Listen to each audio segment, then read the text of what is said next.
And look, if you haven't hit that subscribe button yet, please do so. That you'll catch these videos every day. And then my podcast drops every Friday morning at 7 a.m. Pacific. But this is just a collection of John Maxwell's books put into one. And he's an awesome author. Go check him out. There's a link below this video that should take you right to all of his books there. But today's topic is the 20-80 principle. And John says this: many years ago, while working towards a business degree, I learned about the Pareto principle. It is commonly called the 20-80 principle. Although I received little information about this principle at the time, I began applying it to my life. 20 years later, I find it a most useful tool for determining priorities for any person's life or for any organization.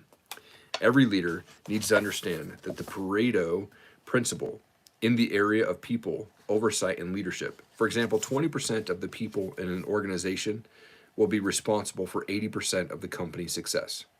The following strategy will enable a leader to increase the productivity of an organization.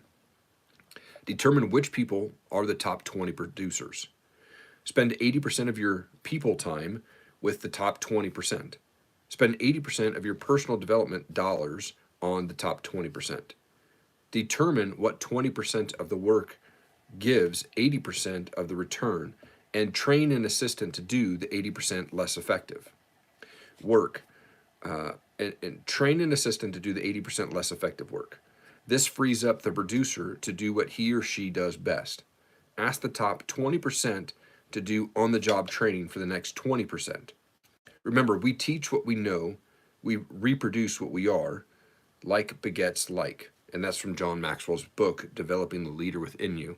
And he finishes with this: bring a 20-80 focus to everything you do today.